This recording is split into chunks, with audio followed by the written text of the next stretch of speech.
You're listening to the Australian Hunting and Beyond podcast with Matt, where we talk about hunting, shooting, fishing, camping, and everything else that the great outdoors has to offer. Let's get into it. All right, we've got Erik back on. I teased that last time when we were covering off on 1080 and discussing that, and we alluded to him taking a couple of sambar with the bow, and I am super curious about hearing about these things because I know plenty of people have been chasing them with the rifle and have struggled. To get some with the bow very quick on is pretty impressive. So, Erik, mate, welcome back. How's things? Yeah, things are good. And obviously, thanks for having me back. Been doing a lot of hunting over the last couple months, so it's been good to actually do some different stuff. Like I went on a motorbike tour for a week last week, but I got a bit cold, a bit rainy on the way down, so coming on with a bit of a head cold. But other than that, mate, the weather's been terrible. So probably the worst week to jump out on a motorbike and go out. Yeah, it was good. I got to see a lot of country. I actually didn't see any feral animals, which was a bit of a shame. But went pretty much from Blue Mountains all the way up to the Gold Coast, up the dividing range. So yeah, it was a bit of fun to get a bit of off-road time. And yeah, but we're here to talk about deer, which is pretty much a much better topic in my opinion. So yeah, sambar, I hadn't really heard of them probably, I'd say a year ago. I'd heard of blokes shoot some like out in like Jindabyne and stuff. You'd hear about like a sambar, but I hadn't really seen them. And then my mate, who I'd been going to his property for years, we'd go shooting with rifles and stuff for rabbits and foxes and cats. We were just like, one day they just saw like 4 on the road and they just shot one.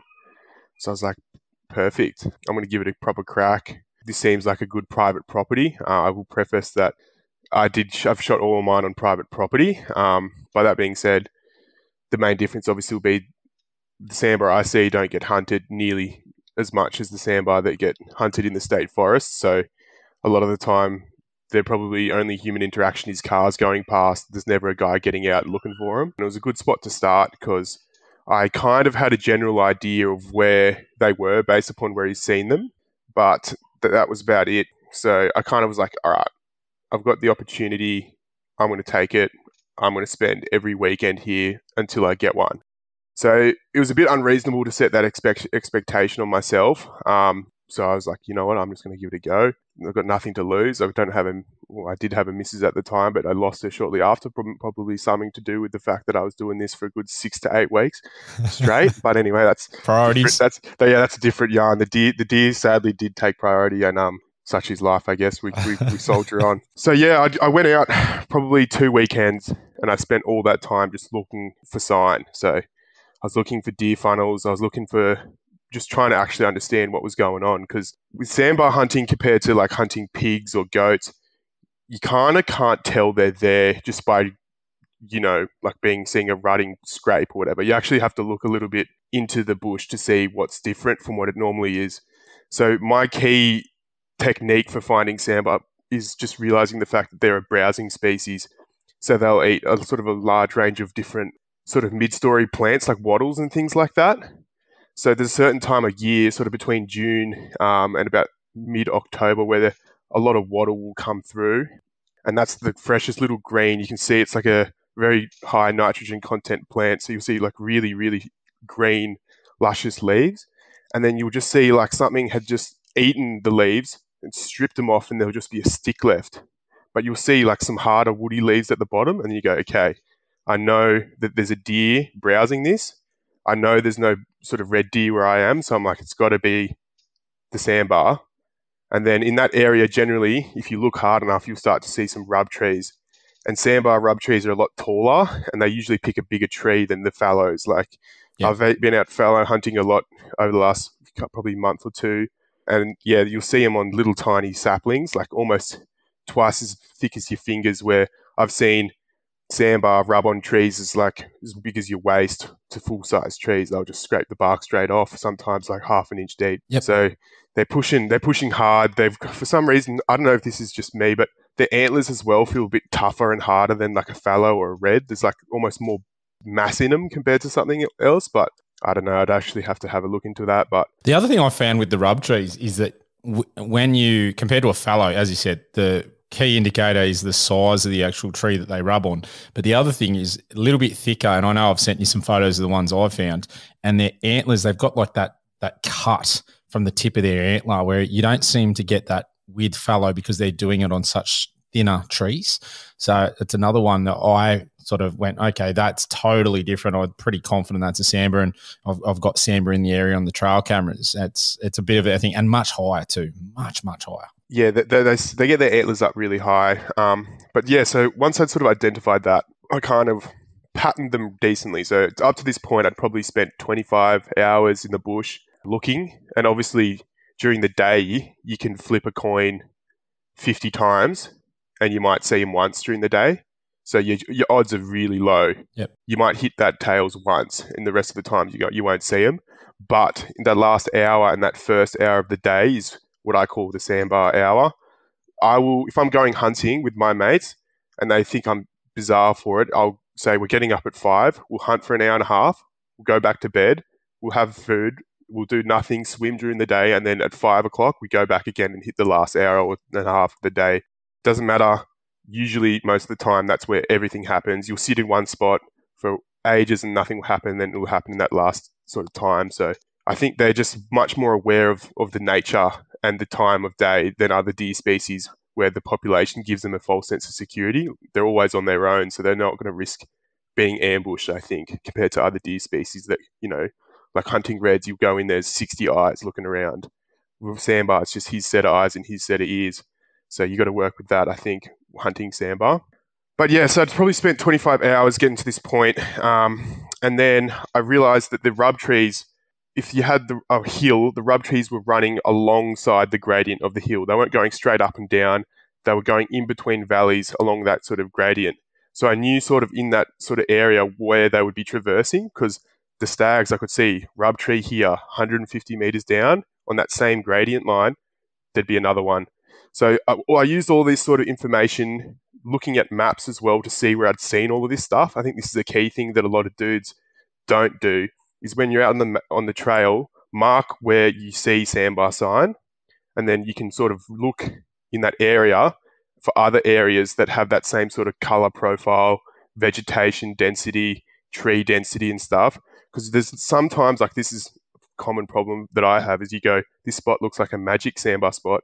You go in there and it's trash because you can't walk through it, or there's blackberry or whatever. You actually have to try to sort of get that perfect gradient, which is, in my mind, northeasterly above 700 meters altitude. And sort of, it can't be sort of dry as hell. It can't be wet as hell. It's got to be somewhere in the middle. And they usually hang out in these little sort of gullies in the thick stuff where you can't see, but they can hear. Because I think Sambar, compared to other deer species, rely a lot more on hearing, I think. Obviously, they've got a great sense of eyes as well. So, yeah, what I'd do is I'd sort of walk on that gradient and then I would get honked. So this is my key learning process in trying to bow hunt them was, well, I need to see one. So I'd walk and I'd get honked. Then I'd try to find it. So usually you're looking for these round ear profile compared to other deer pointy ear. It almost looks like Mickey Mouse is out there in the bush looking at you, because you just see these big, dirty, great ears with little white hairs. So I probably was about 50 meters, 60 meters away from a little spiker when I first got honked. Heart rate was up. Obviously, I'm not a very good archer, so I wasn't taking any 40 or 50 meter shots. So I had to try to close the distance. But I pretty much, for the last hour of light, I just stared through the binoculars at this Sambar and tried to move 10 meters in that hour. I maybe got a meter and a half, and it's got up, walked 10 meters back, and then sat down and stared.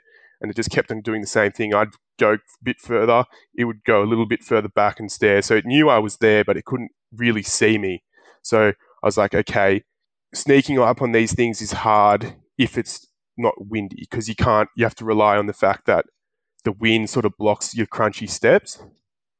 So I was like, okay, got dark, deer ran off. I sort of went back home, was shattered, was like, oh, I could have shot him. Turns out it gets way worse than that. I was like, I'm going to get one now. I've got within 40 meters of one. I'm going to get one. So I do the exact same thing the next weekend. Go out at like straight after work, park my ute. I know pretty much on that gradient, I was like, they're going to be here. This is perfect. I park my ute, shut the door, take 2 steps, get honked. And I'm like, oh my God, what has happened? Like, I did not expect them to be this far down the hill. So I look and there's a stag and a hind running away from me. And it would have been decent stag, probably one of the second or third best ones I've seen so far. And I was like, damn, there was my opportunity for the day. I pretty much have given up now. Like, I'm not going to see anything, but I'm too stubborn to, like, give up fully. So Pack it up. Yep. yeah, I was like, I'm just going to walk. I've got another hour and a half of light. Worst case scenario, I just, have a terrible sleep in the cold, no campfire, and then go back to Canberra or whatever. So I go up the hill, walk probably 100 meters. The key point that I realize with deer hunting and sambar hunting especially is it's better to walk 100 meters in 2 hours than it is to walk 10 Ks in like a day. Like, if you can do that short distance better than a huge distance, your chances are going to be so much higher, especially with bow hunting, because you don't have that opportunity for them to swing their head around and you can finally get that last shot off like you can with a rifle. You've really just got to kind of catch them unawares. So that's what I did. I walked probably 150 meters. This is the weekend after I got honked. And then I get honked again. And I'd spoken to a few blokes and they'd recommended the Flex Mark Sambar caller, the little green thing. Yep. And I hit that thing twice. And she would have been 150 meters up the hill, hit it twice. She stopped honking, and I just hear the clop, clop, clop of the horse, like feet coming down the hill.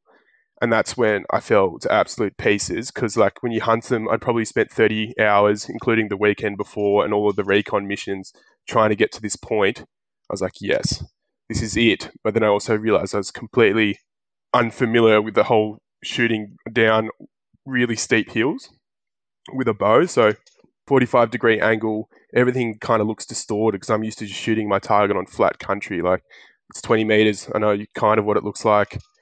I can make that happen, But this thing was what I thought to be 30 yards below me. So it came down the hill, 150 meters, stood at 50, looked at me. I did the little squeak again. It sort of circled me, came all the way down the hill, back around, and then up, and then stood at 25 yards, or what I thought to be 30 yards. So I hit it with the rangefinder, or I didn't hit it with the rangefinder is the key point, actually. I didn't. So if I did, I probably would have got that hind. But I just was like, yeah, that's got to be top pin, 30 yards, blah, blah, blah. I shoot, and then the arrow just goes straight over the top of it. And I go, oh, damn. Then it runs 5 meters down and then stops. As I put another arrow in, it sees me and goes down the hill. And then I just go, okay. Arrow's obviously gone because the gradient's so steep. So it's gone 50 meters above the trees, just straight out. I was like, okay, that's arrow's gone. Can't even sort of really see what's wrong. I'm just going to do a range check. And I range checked the closest tree, and it was like under 20 meters. It was around 15 yards away. It was just the panic of the situation, shooting on country I'd never shot before. I was like, okay, I need to practice a little bit more my arching, or I need to just make sure that I don't have to guess the distance like that anymore. So, sweet, pack up, pretty upset because I've lost an arrow, and I was pretty new to losing arrows at that point. So I was like, that's cost me $30, broadhead and all. I'm just going to pack it up and go home. So I went home, was upset for a few days. My family were like, what's the go? And I was like, I've gotten so close. I need to have it happen. Like, I need to get one of these before February. I set like a physical date range. Like, if I don't get one before this, I'm going to sell the bow, going to give up. It's not really worth it.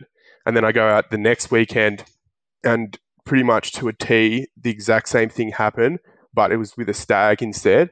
So I went up, similar spot, similar area, sort of same gradient, used the flex mark without getting honked. I was just like, I'm not going to get honked first. I'm going to flex mark first and see what happens.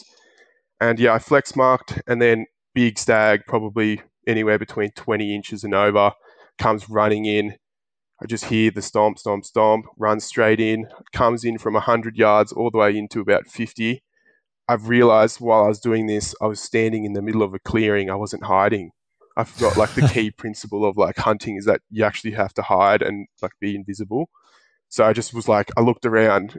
It was like being inside like a single bloke in the middle of an AFL pitch. I was like, what have I done? Like, there's no way I can draw a bow on this thing. So like in the haste of the moment, again, panic, inexperience, I sort of like think I can just shuffle like a crab to the right away from this and get behind a bush or something like that. Anyway, I take one step and I hit a stick, and then the stag just stops at 40 yards. And I'll go, okay, I've practiced now. I should be able to hit this thing at 40. So I draw back, aim, and then I had the death shakes, I call them, is where you just completely like freak. And I was like, I'm not going to hit this stag. Like, I can't hit the stag. I'm going to miss. So I let down. It's still standing there. I regain myself, full draw. It's sort of stranding, like dead straight. As soon as it turns and gives me a quartering on shot, I shoot, but this time it goes straight between the legs. And I go, okay, like the bow is a true handicap. I think if I keep trying to hunt the sambar with the bow like this, I'm going to always have like some sort of performance anxiety. So I decided like the best outcome for me was going to be to actually use a rifle to get the monkey off my back first. So I went to an entirely different property, one with it's a bit more bordering like farmland. And I said to my mate, like, let's just go shoot some of these sambar. So we just go out there, flex mark one in. Within 5 minutes, one comes running down the hill. I shoot it with a 223, nail him. Perfect lung shot. He's down in like 15 meters. I mean, 223 does do it. It's not recommended, but if you're actually patient and get within a bow distance, 223s or 243s smack just as hard as anything, really.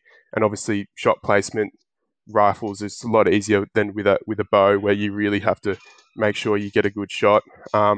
So yeah, we nailed one, and then the next day my mate got one, and then I was like, okay, I've seen these things on the ground now. I'm going to go for the big bow number. So I go back out again to the same property, and this time I go out, I call, I'm hiding behind a tree this time, key point, I'm hiding. I'm standing behind a tree probably twice the width of me, and I realized like all those times as a kid playing like 44 homes had come into handy. You realize like if you know where someone is and they're noisy, if you just stand on the direct opposite side of the tree to them, as they come around, you sort of keep sort of swiveling around. So I just kept the deer behind that tree. I could hear it, but I couldn't see it. And that was the key sort of thing that I did to sort of deal with my anxiety was I don't want to have that big adrenaline leap from like having it in your sights. I was like, I'm just going to sort of not look at the deer, not have the adrenaline, not look at the antlers, just breathe deep, like get all of that sort of oxygen through the system. And then it comes all the way down where I walked, and then it sniffed. This decent stag would have been the same one probably, sniffed where I'd walked and then hoofed it. And then went, oh, okay, this is the last hour of light again. I was like, okay, that's it. But I didn't give up. I honked again on the little flex mark caller a few more times. And then a second stag and a hind come running down the hill. Same spot, straight down the hill. This time, because the good stag's pissed off, I was like, there's only a little fella left. Like, this one's not the one that I wanted, but like, I've got this guy now. He's mine. And I sort of deliberately made the intention in my head, this sucker wasn't getting away.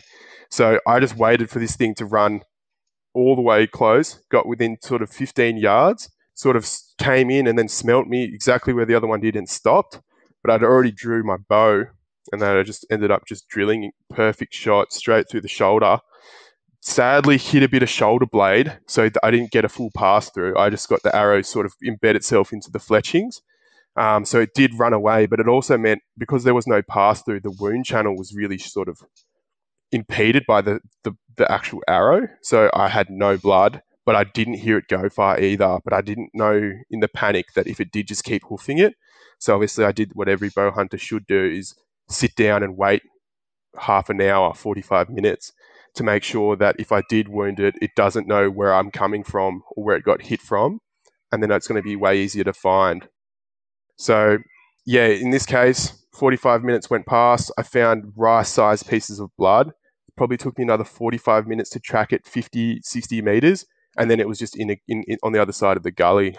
And then pretty much did the classic field dress thing. Ideally, realized I didn't bring any knives up there. So I ran down the hill, back up, whipped the guts out, decided that we'd take the whole beast rather than just take the legs. So I got three of my mates. We sort of tied the front and back legs together, put a pole through the middle, and then barely just could we shift this thing like up out of this gully. And yeah, that was the first one, which was probably the greatest achievement I've had hunting so far. Like I've just recently shot some decent reds and stuff with the rifle, and I've shot a lot of goats recently with the bow. But I think sambar hunting for me is definitely the number one, purely just because it's been so difficult. Firstly, any deer with a bow is a massive achievement. Doesn't matter if it's private or public, in my opinion. And then sambar are just a different level. So, like, you started out not making it easy for yourself. Like, you know, fallow would have been the one I would have been chasing originally with the bow, not sambar. Yeah, well done. For like that's awesome. How long do you reckon it took you to get to that point of getting the first one down? I would say I'd shot when I was a kid. I got my first bow at 12, shot for probably 2 years pretty hard, maybe 6 months with a recurve, and then Dad sort of felt pity for me because I was just shooting this thing to death. And they bought me a little compound, so I probably shot between 12 and 16 for like 4 years or something, shot pretty religiously. Then I stopped. High school, uni, all that sort of stuff got in the way. And then I just decided to get back into it last August. So I did that last August, which was when I first bought my PSE. I'd had a terrible little bear bow at the start. Nothing wrong with the brand, but it was just one of those kids' bows. So when I tried to get back into the sport, I was like, yeah, sweet, I've already got a bow. Picked it up, and the draw length was 26 inches max. And I'm currently pulling a 31.5-inch draw. So I was like, I'll just get a new bow. Went into the bow shop. The guy there was selling his secondhand Levitate sort of bow, PSE Levitate. Picked that up. Probably shot for a good month. Was getting sort of good groups under 20, and then decided that I was going to do all that sandbar stuff. So it probably took me from the time I decided to do it, buy the bow, and then hunt these sandbar. I probably got the job done in 6 to 8 weeks, and that was probably 2 weekends on the scout, 2 weekends missing deer, probably saw 15 to 20 sambar in that time.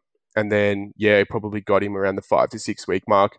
But I will say, I do blame my friends for me actually even getting them in the first place, because I bought all the gear and I'd wear all the camo and they'd say, what are you doing, mate? Like, you're not doing anything. You've been out there every weekend. You're not killing anything. So it's kind of like something I wanted to prove for myself, and then also got to the point where I had to prove it to everyone else that I didn't just waste all my money buying all this archery equipment. Had to get one on the deck for it. Yeah, it was actually too much for anyone to put that much pressure. Like, it's something I've went out bow shooting with my mates, and they did the similar thing. Like, my mate's like, oh, I'm not going to shoot any nannies or kids. Like, I'm just going to shoot the biggest billy that I can find, or I'm not going to shoot at all. I'm like, you do realize that you've just set this monkey on your back, that every time you draw back on a big billy, now you're going to be shaking like a leaf. So that's one thing I will say is everyone has an idea of what their hunting journey wants to look like.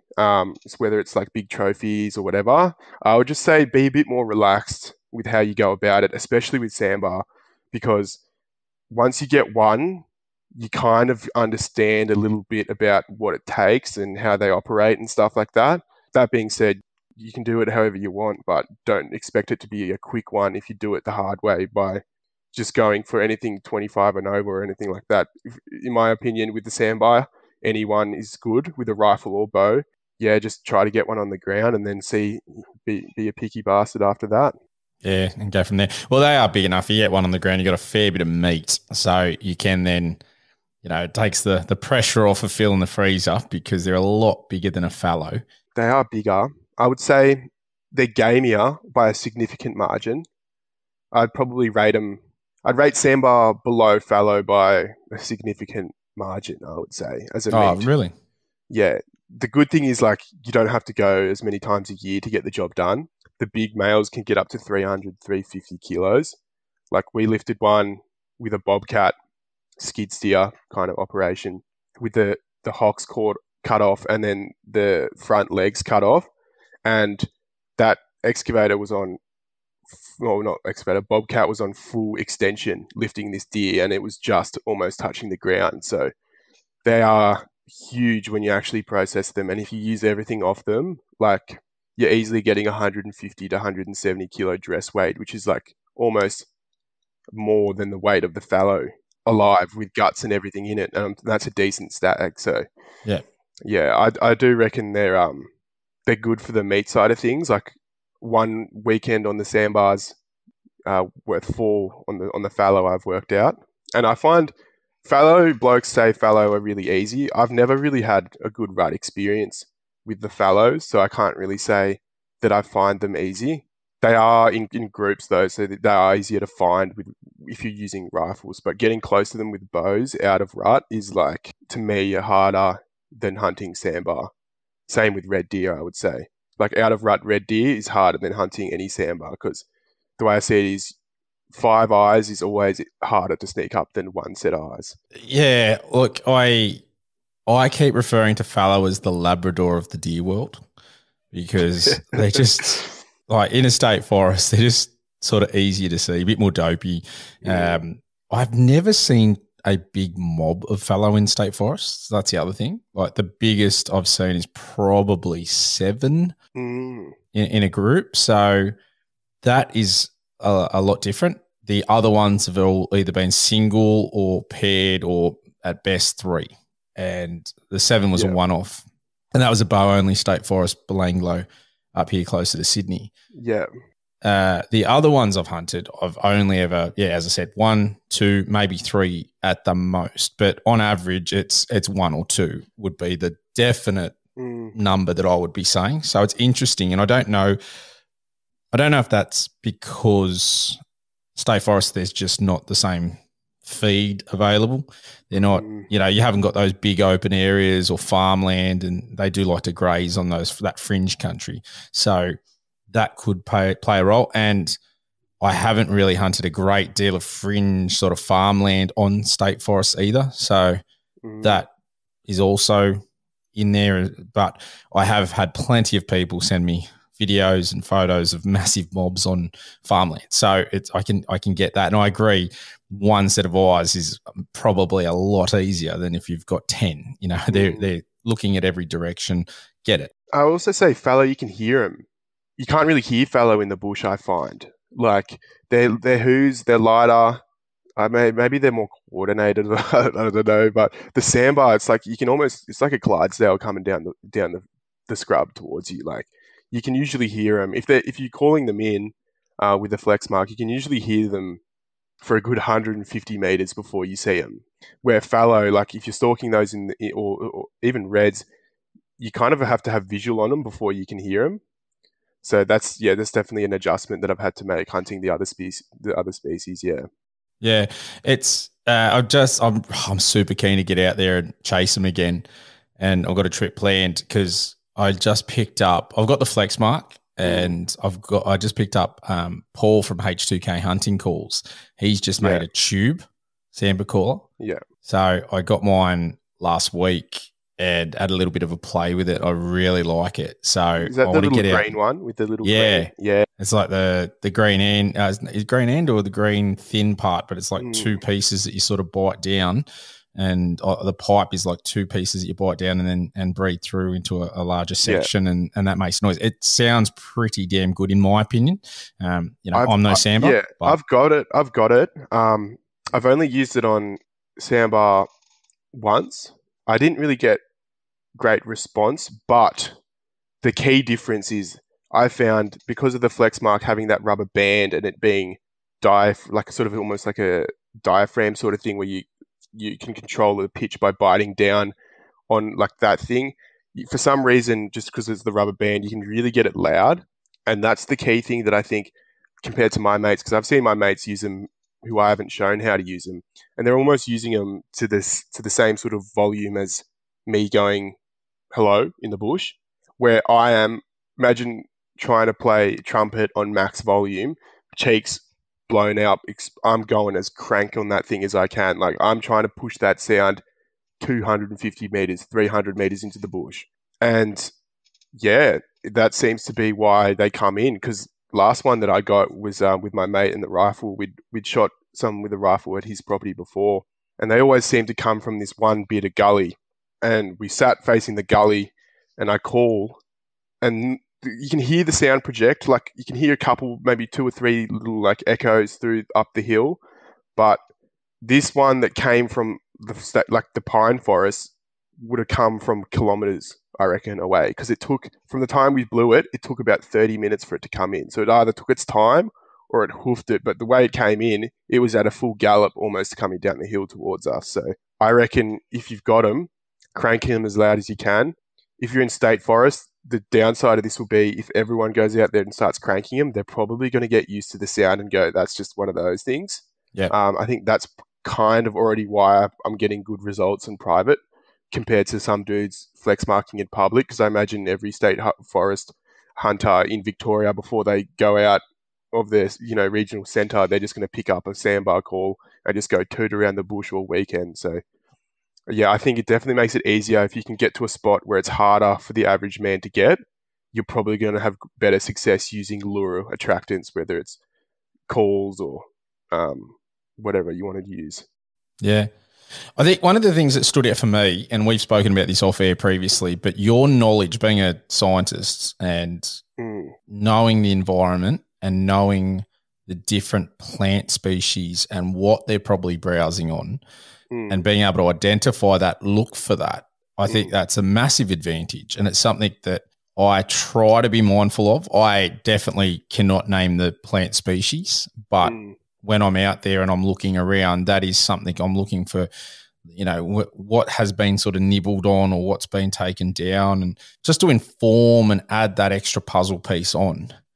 And that is probably something for me. I'd love to, almost have some sort of app. I know there's apps out there that you can get and they identify the plant species. But you still don't know if a deer's going to eat it. Yeah. Correct. And have that sort of list and go, okay, these are all the plants that Sambar like to eat. So this is what I'm looking for. So I can sort of do a bit of recon and go, okay, they're what I'm chasing when I'm out there. Not necessarily have to look for the deer, but I'm looking for things that I know they're going to eat. And, as you said, we've spoken and talked about exactly what you said before, that contour line and running horizontally, and those rub trees being 100 meters apart. That's how I found them. They're probably a little bit closer, but within, I'd say about 75 meters. But you could definitely just step and see the path and the trail. So knowing what they're eating, it's just all the information getting put together so that you have that better chance to go, all right, I know something's here. It's now the chance of when are they moving? Where are they moving? Where's the best spot for me? And look, I'm with the rifle as well, so it's probably a tad easier because I can reach out a bit further. I would say for Sambar hunting, at least and I've said this to some of the blokes that I've tried to get out to hunt Sambar, is that unless you're on that farm fringe country, whether you got the bow or the rifle, you've probably got a similar shot range. They don't like to be in the open out paddocks unless there's a lot of them. That's what I've noticed, at least. So you have to try to coax them into a spot where you've got shooting lanes, or you just have to know he's got a bed here. He eats 150 meters down the hill between 5 o'clock and 7 o'clock. He gets out of bed, he moseys down and takes an hour and a half to get to this point. The problem with that sort of tactic that I found is it is successful, but your opportunity to have a random happenings is different with Sambar, because if anything's off on that trek, like if your commute to work, all of a sudden the road is 150 meters to the left going through someone's backyard, you'd go, something's not right. And then they'll just change their whole way. I think if you can avoid sort of giving any indication of your tactic, and that's the hard thing I think about Sambar, is just because you see the area and you spend a day walking there doesn't mean they're going to be there because of the smell. So what I find is do your recon, give it 2-3 weeks on the spot, hope to God no one else goes in there, and then try your ambush strategy then, because they can just, if they cross over where you've walked, they're gone most of the time, I've found. So yeah, I think I would say if you want to really try to target them on state forest, I reckon what I would be doing is just flex marking, going to the top of every gully and flex marking and being patient as well, because it can take 30 minutes for them to come in. But yeah, one thing I will say in regards to using their feed to find them, you said you'd like to know, like if there was an app or something like that. Most scientists who study the impact of feral deer in Australia have listed all of the species in a certain area and then what the pressure from the deer species are in that area. So they fence off an area and then they just go, okay, the deer likes this stuff. This is the thing that gets nailed the most. And they'll have a list of, they'll be like indigo furra, some sort of subspecies or common name, whatever it is. And then it will say heavily impacted by deer browsing. And then what I do then is I go onto the Atlas of Living Australia, which is a website, a public sort of citizen science website where you can report deer sightings. What you do then is you type in the name of that plant species, indigo fera, blah, blah, blah. It'll come up with like little red dots all over the map in Australia where this thing is present. And then you have another tab open and you type in, let's say if you're hunting Sambar deer, and then you'll see if these red dots overlap.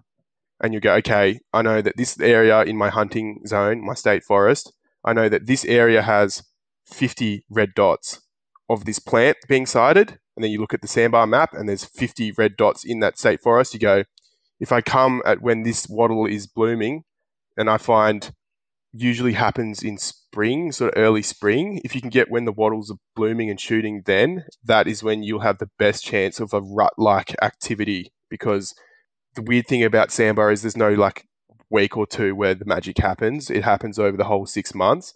That being said, I notice when the wattles are running and the food's high, they've got energy to run around a little bit more. And I find that the stags come in to the flex mark rather than the hinds, where I find 9 times out of 10 out of that sort of wattle period, I call it the wattle period, you only get hinds come in. And that's some people's frustration with the flex mark caller. Yeah, okay. Interesting. Oh, they just fascinate me. I'm super impressed, all by all deer, but then Sambar at that just different level. And, I've spoken on the podcast about seeing them on trail cameras and how they, stealthily stalk along. And I was lucky enough to be honked and saw one in the second last trip that I went on. It's just, I'm so keen to chase them. And like anything, to be honest, I'm out there. I just love hunting. So I just want to get out there and it's always good. But getting out there to chase them as well, that really entices me. I think that would just be such an achievement to get one on the deck. I've gotten one so far with the bow. I've been trying to get into them a bit more, but I've tend to go shooting with rifles a little bit more now just because I've sort of injured my shoulder. But that being said, after I shot that one, my freezer was full, as they do when you shoot Sambar. That's the joy of any Sambar shooting. You either have a big freezer or some hungry mates. And yeah, I was calling them in just to see how it sort of happened. And I got to that distance again. And I was like, I got a few mates onto them and stuff like that. But in my non-environmental science way, I should have been shooting all of them, but I just kind of wanted to look at them. So I haven't actually been chasing them with the bow, but the season's kicking off again, really. I don't like to chase them in summer because the meat just goes off so quickly. And with a fallow, like they cool down quickly, but a Sambar, you even in midwinter, you cut him up, hang him out of a tree, he'll still be warm in the morning. So I try to do it in winter, so at least during the day it doesn't hit 25s and the flies just smash him and stuff like that. So yeah, this season I'm going to try to get that big sucker down. I've seen him 3 times. I know where he lives. I hope to cross him. I probably wouldn't shoot many hinds with the bow just because I prefer to shoot hinds with rifles just for meat quality and stuff like that. That being said, bow's obviously very efficient, but if I just shoot them in the head with a firearm, it's obviously much better for the animal's meat quality. And yeah. What grain are you running on your broadhead? I am one of the dudes that believe that tech's only so good to a point with archery. You can get told by a lot of people that you need crazy setups and all of that sort of, like, as long as you're shooting the right spine arrow and you're shooting 125 grain broadhead and your poundage is decent, like good shot placement, you can get away with a lot of with low poundage. But if you can get a pass through with a 55 plus to 80-pound bow, as long as you're shooting fine, I usually just think just stick to whatever works for you. I wouldn't get too into it. I personally use Cayugas. I've used some different stuff, but I just find 2-blade 125 grain with a 25 grain outsert on my Nexus arrows usually do the job. I like the micros just because you get a lot better penetration. There's a lot less resistance on the actual shaft of the arrow compared to, 6 mil arrows or something like that. But yeah, that's what I'm pretty much using. Is I don't even cut my arrows. Obviously, my draw length I can get away with it, but I could cut them perfect. But I just get the arrows shooting good enough at 30 yards. I don't use any other pin. I only use like the one pin. I don't even change I've got the sight sort of tape where you can adjust to your range, but I don't really change it. I just really focus on the idea that my hunting style is got to get in close. I won't take a 40-meter shot just because I'll sneak another 20 yards. Like, that's how I think about the situation. It means that I end up being probably overly cautious, but it does mean that I often get sort of chances with deer if I'm calling rather than if I'm trying to chase them down, kind of thing. Because stalking in sort of any sort of country, especially in midwinter, you can kind of be wearing bulky clothes and you're noisy and stuff. So you gotta really watch the volume levels with the archery. But yeah, that's what I use. PSE bow.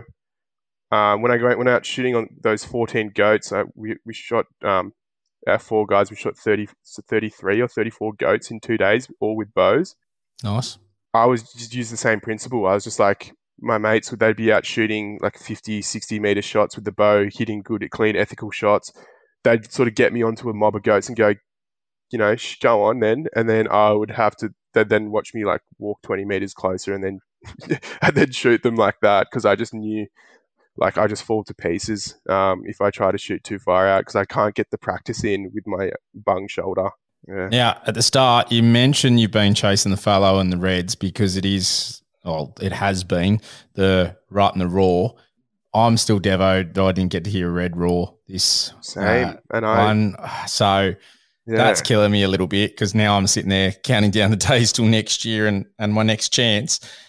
What did you get lucky? It sounded like you did. Yeah, so I probably I shot 2 fallow with a gun and 1 red deer this season.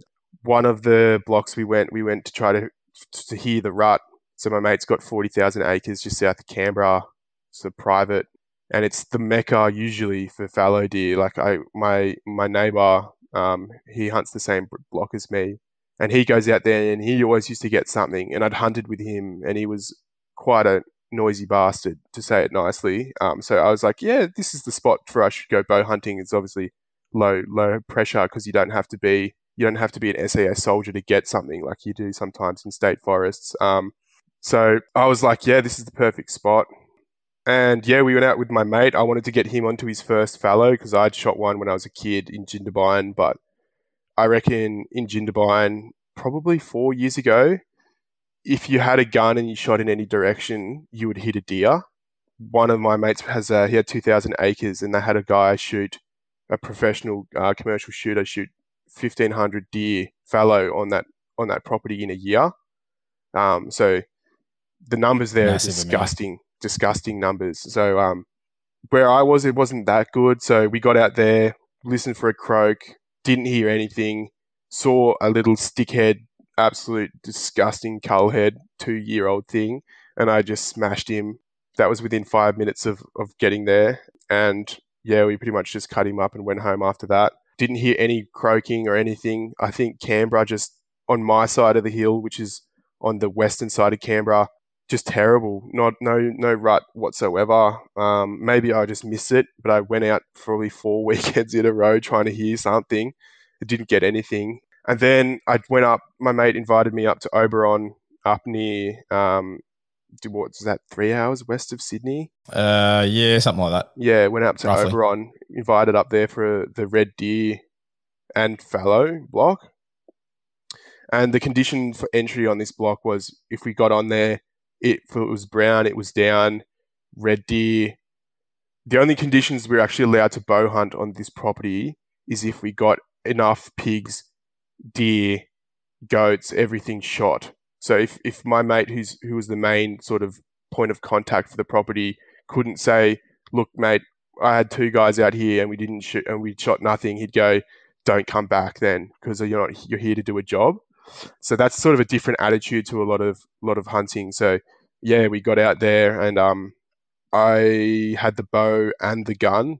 So we went out, probably got there at 4. As soon as I got out, my mate was like, just insistent. He was like, yeah, you are going to get a 12-point stag. And I said, when your mates tell you stuff like that, you go, yeah, okay. Like, you want to keep the morale high. You don't want the boys to slump at any point. You're telling them, like, every corner you look around, there's going to be a 12-pointer.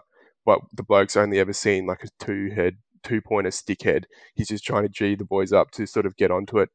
But within 20 minutes, just see through the crack, big sort of heavy-headed red deer, because the hinds, they're real darty with their head. They like flick it around, they can look, but the big red stags, they've got such an impressive bit of headgear on them that when they turn their heads and walk, their head sort of stays way more down and flat than other animals. So I knew there was a big stag. So had the trusty 243 leant up against a tree, and this deer would have been about 100 meters.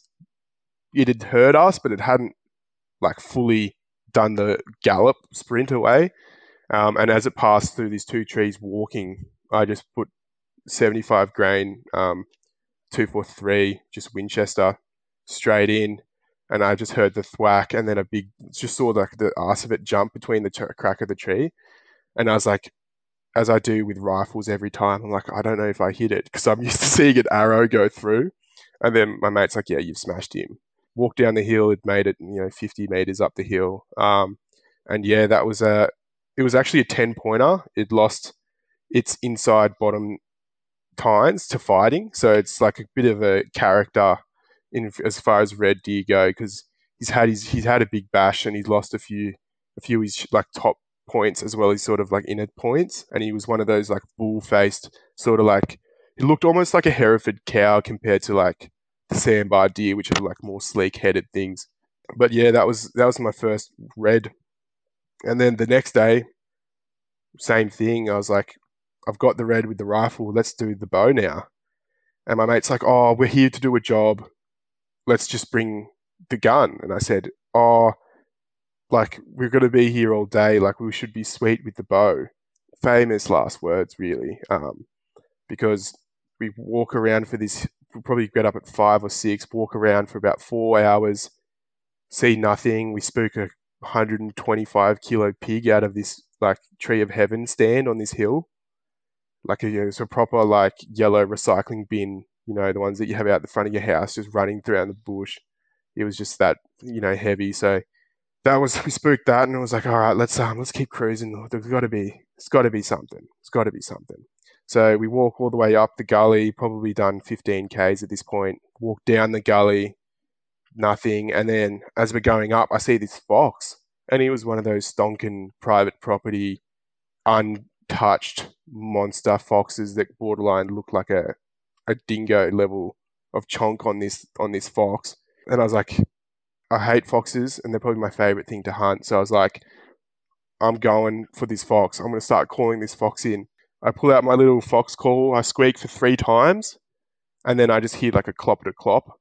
And then the mob of red deer that we've been chasing around this hill all day come past. So about 30 hinds come past at about sort of 80 meters. And then the 18-point comes at the back. 18-point red stag comes at the back, and I see him, and I'm like, he stops at 80 meters. They all look at us, and then they just drift off up the hill. And I just looked at my mate, and he goes, "Oh, you bastard! You should have taken that goddamn gun." And because I've never even seen a red stag as big as the one that I'd shot the night before, and then the next day we see one with a 6 point or 8 point on top of the one that I shot, and I was like, yeah, that's hunting, I guess. You can't get complacent. And then the same thing again, sort of big fallow buck, didn't have the gun, and now I'm starting to get corrupted by the lifestyle, I think, of the firearm, where I might actually start carrying around both. I'm there. That is always a fear when I take the bow out, and it's happened. I've sat there and just gone, when I was still chasing my first deer, and I'm down in Belanglo, and I saw that mob of seven. I think they were all does, maybe one spiker, but I was sitting there just going, they're at 70 meters, and they were just grazing along this trail so slow, and I was just like, if I had the rifle. Man, it was an easy shot. How long ago was that? That was probably not a year, but about 10 months, I reckon. Yeah, so that's about 10 months ago. So I was sitting there just a lot of persistence. Killing me. Yeah, to keep doing it. Yeah, that's what I find is like that's the kind of thing that puts you off bow hunting. But as I was saying earlier in the podcast, if you can get your monkey off your back and you got a deer down and you're feeling like you want to up the challenge levels, then the bow's the best way. But don't expect to feel happy when you bugger it up, and you could have easily gotten the deer of your dreams with the rifle if you just had that moment of, it's like picking what colored t-shirt to have on in the morning. Like that's as simple a decision as you've made, and it's going to give you that much anguish. I just realized there's nothing you can do about it. That's hunting. Yeah, it is. And you just look, that's the thing. And I'm under no illusions that I'm not that great a hunter. And for me to use the rifle is definitely the first choice. The bow is that I just love shooting the bow, and there's a state forest close that's bow only. And that's the reality. Like, it's not something I'm sitting there going, I'm going to be an amazing bow hunter. I definitely think if I can get onto a lot more animals and have that freezer full, the bow then becomes much more attractive to get out there and have that as the main pursuit once the freezer's full. But that's the prerogative for me. And hunting state forests, that's not going to happen all the time. So the reality is that I probably, it's very rare that I take the bow and the gun. I generally just put in the gun and say that's it. And literally the bow is just for the state forest because it's close to home and you can't take the gun. So it's torture. It is what it is. So it's props to, and look, as I've said it before, and Sam being on the other week, when he 5 years for him to get his first deer down. That is true credit. That is a bloody long time. And man, I don't think I would have wanted to go 5 years knowing that I could just use the rifle and have so much more opportunity. Yeah. And because that's frustration too, the amount of times that you don't get a shot, and that state forest is one of them, is that they're there and they're fleeting sort of thing. It's very rare for me to see a deer just chilling out. I'm getting better at that and seeing that much more regularly now, but it is definitely something when you're starting out. And then if you add the bow into that as well, Jesus Christ, I feel so sorry for the people starting out and just go, but then I see the other side of it, and massive props, major accomplishment when they do knock it. The boys from the Hunters Camp, I had Michael on, and that was such a cool story. And the lengths he's going to, 100% dedication. Like, he's walking 7Ks away from the car to be as quiet as possible and whatnot. That's next level dedication, and props to him. And I sort of sit there and go, I get limited time. I don't want to be doing that. I want to be trying to get as much meat in the freezer as possible, because it is such a, I don't get the chance to go out as often as I'd love to, but that's part of having a young family, and I wouldn't trade that. So I need to make the most of it. So the bow's just not that option, and credit to those that it is. And I think I don't necessarily agree with it, but I think bow's like a very time, you got to be extremely time rich, whether that's in family life or whatever, to even dedicate the time to have that happen to you. Because as you say, like, I couldn't do it for 5 years. Props to that guy. 5 years is insane. Yeah. I couldn't really deal with it for more than 2 weeks before I was like, I'm just going to smash one with the with the rifle. So yeah, props to that guy for having that vision. What I will say is maybe if he did just get that monkey off his back with the gun first, he might have trimmed some time off that just by having a bit more like, because I noticed like it's almost like you just don't know what to do with yourself. It's like doing anything for the first time. You sort of put a lot of pressure on yourself. Like remember the first time you drive a car, you think you're going to crash it straight away. Like that sort of first time energy is a bastard. It is really a bastard, and it's good to get it gone, because that was my attitude with all of my hunting styles. Is like try to just get familiar with being cool in the process of shooting. Like hunt rabbits as much as I can, because I live on sort of semi acreage out here. I can hunt rabbits every day of the night if I want to.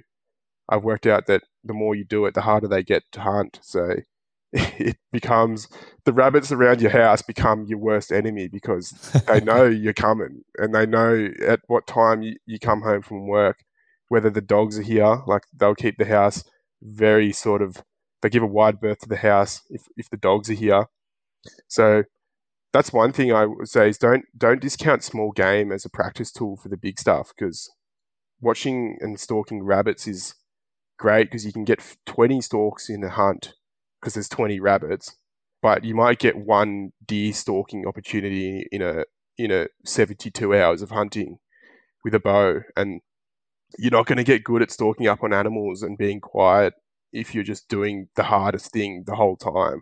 It's like trying to learn how to drive like a Kia by just jumping straight into an F1 car and being like, yeah, this is how it's going to go. Like that's my attitude. Is you got to do the easy stuff, work your way up, and then whether that's with rifle or bow, I think it's a good way. If you have the opportunity and you have your license, yeah, definitely try to jag some deer with the bow and the gun, and do the gun first, just to save yourself the heartache for sure.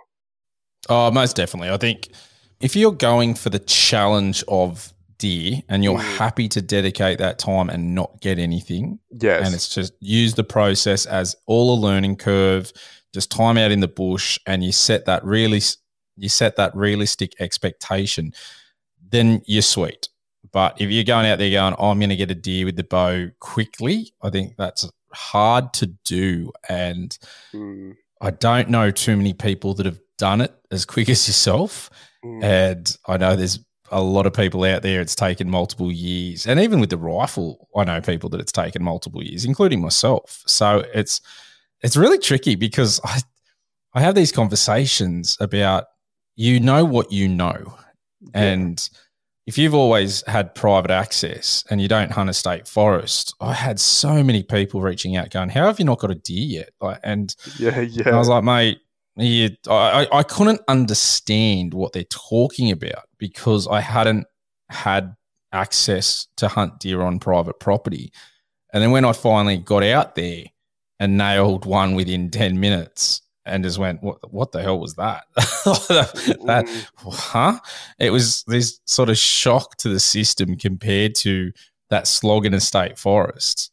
Yeah. So I then was able to sort of reflect and go, okay, those people that were giving me a lot of crap, and it's fine. It didn't bother me, and I'm not, hassling them, making comments.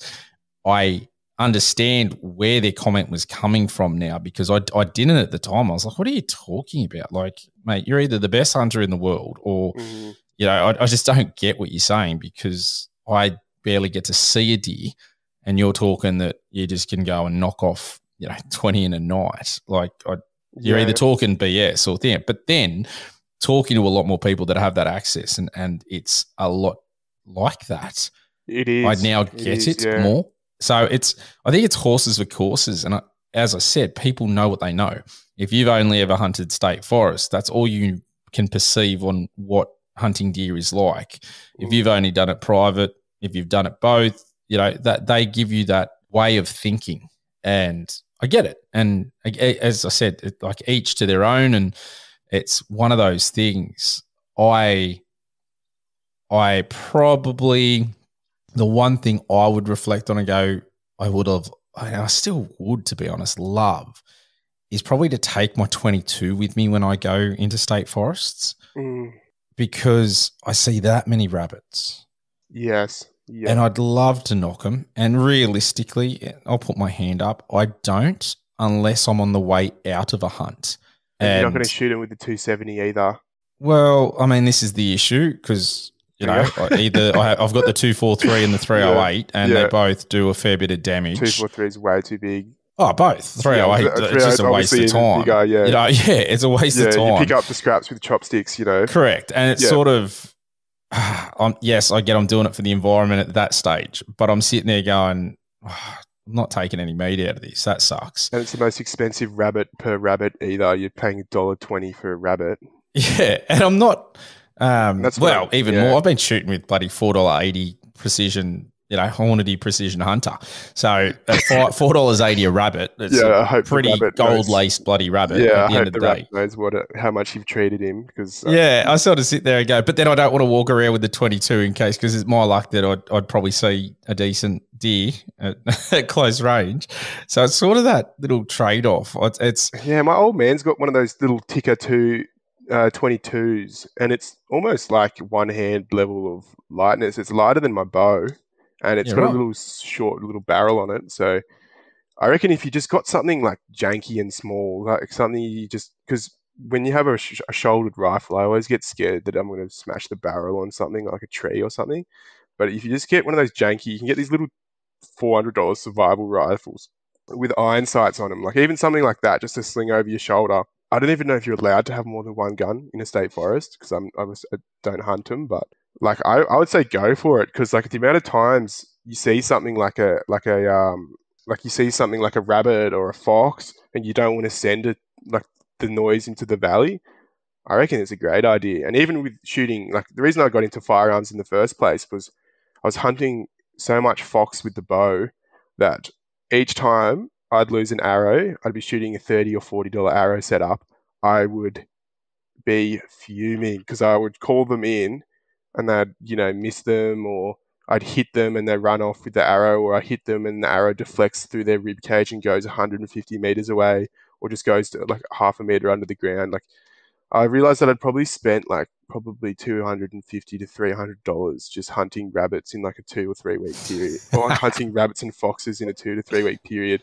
That I was starts to hurt the back pocket. I was just like, for this money, I could have bought a shotgun and just spent like $30 on rounds and got the job done and feel good about it too. Like, because I just realized I was losing to these foxes. They were beating me. Like every other species, I felt like I was doing a good thing, but these foxes were just financially bankrupting me with the bow.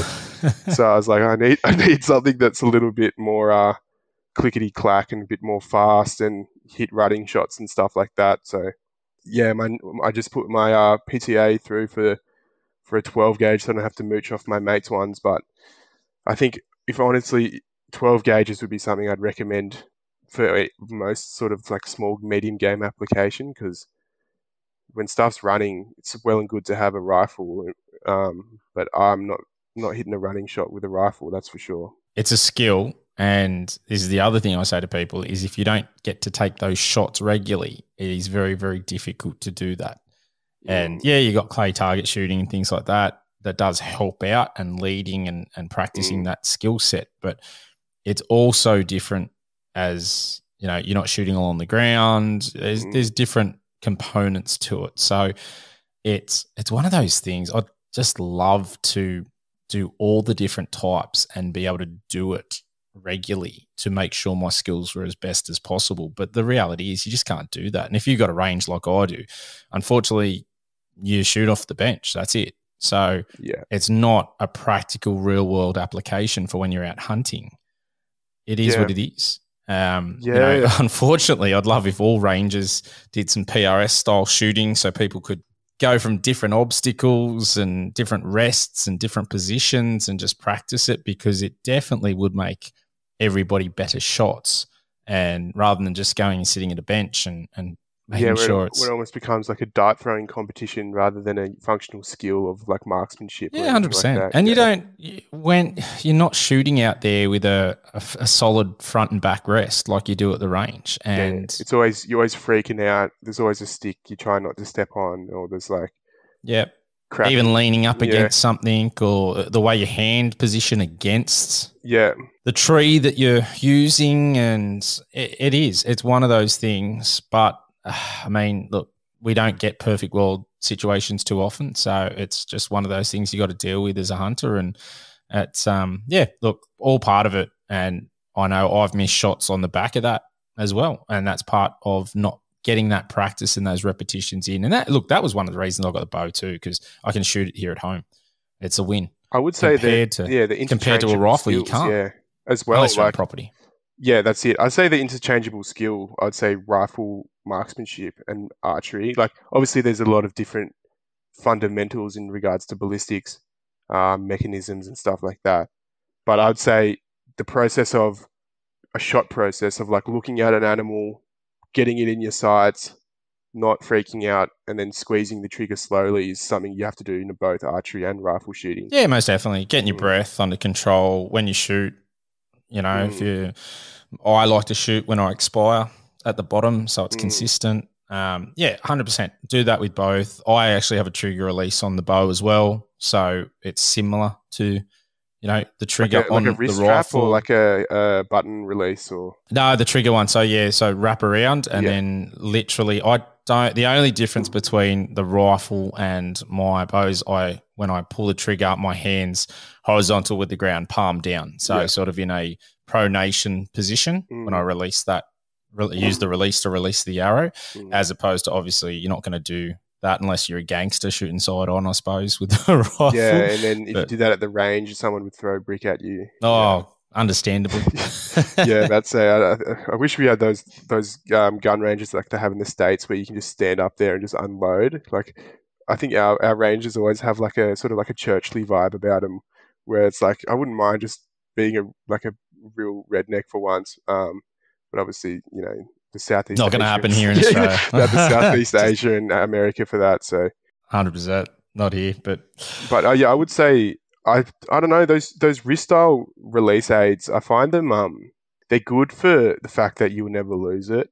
But I find, because I grew up just being like the trigger puncher, if you described him in a textbook, like that finger would be up behind the trigger, because this is how some bloke in the shop taught me when I was 12, would be behind the trigger, and then when you'd shoot, you just flick your finger around and then just pull the trigger almost like you're tapping someone on the shoulder, So when I got back into it recently, like last year, I just could not get a consistent shot break with a trigger release because I had this prehistoric muscle memory that I just couldn't get rid of. You're right. So I had to completely change the style of shooting to use like the thumb release, where you've got the sort of break style where you rotate your hand rather than press the finger. And that did heaps in tightening up my groups, because you just apply enough pressure on the button and then you just slowly pull your arm back down almost, and then you would get a consistent shot, but it'd be based on pressure rather than a physical, like I'm going to press the button. And then if you did want to punch the trigger, you still can, because I've seen a few videos of blokes shooting hinge style releases, and the pig or whatever they're shooting will run, and they don't have like I'm going to shoot now. It's like you have to get that exact pressure. That break. Yep. And what happens is, like, you have to know when it breaks, so then you don't really know when to lead your shot, and you don't know where you put your pin to actually predict where the animal's going to be, and you just end up with some trouble. But luckily this guy, he just absolutely destroyed it. Got that rear artery in the back leg, and the animal died just as quick as it would have gotten hit with a lung shot. And there you go. I've never seen anything like it. If you get the femoral artery, you might as well have just slit its throat, because the blood just goes straight out. Straight out. Yep. All right, mate. Well, look, appreciate you coming back on. It's been good to chat again, and glad to hear you've had a fair bit of success since we last spoke. So well done on that, and wishing you all the best in the upcoming months when you're getting out there chasing more deer. So hopefully you'll be able to fill those freezers and have some fun. Yeah, we've got a lot of sausage making to do, so that will be the next mission, I think. Happy days. That can't be a bad thing. All right, guys, thanks for tuning in. We'll catch you next time. Bye for now. If you have a topic, guest, question, or any gear that you want to hear about on the podcast, shoot us an email, australianhuntingandbeyond@gmail.com. Alternatively, find us on Facebook, Instagram, and Twitter All the links are in the show notes. If you haven't already, make sure you give us a review and subscribe to our podcast on whatever platform you're listening on. Thanks for joining us, and we'll catch you next time.